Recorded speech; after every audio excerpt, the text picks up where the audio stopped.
Approaching the archipelago of Svalbard, a region where the frontier spirit is still very much alive. Its biggest town, Longyearbyen, is often called the northernmost settlement on Earth.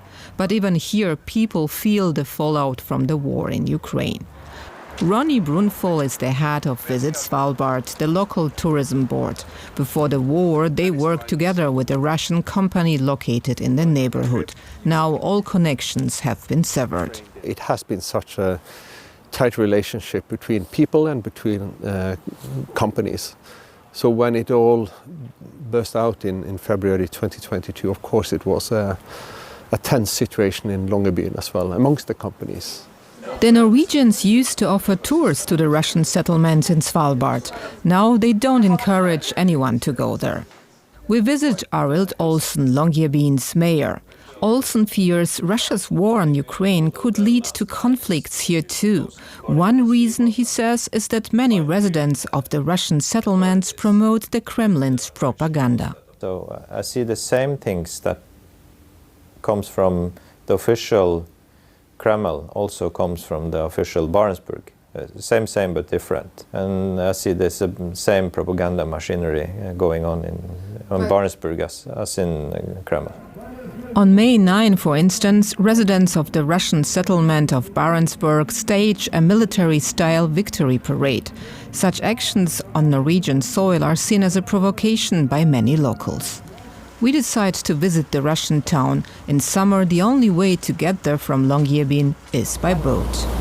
We are now on our way to Barentsburg, but it was quite difficult to find a boat and a captain willing to take us there. Most Norwegian companies appear not to do it anymore, and now we are a bit nervous about what expects us in the Russian settlement.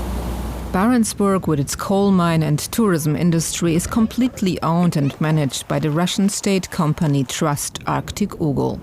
Dmitry Negrudska works for the company just like everyone here. He is our chaperone and won't leave our side during the visit.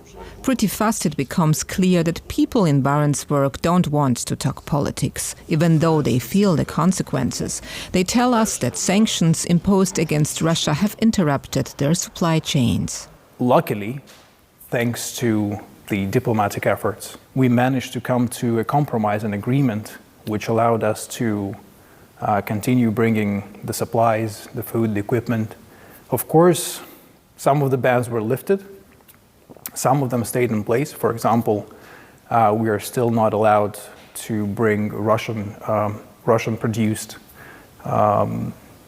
goods and equipment of some categories.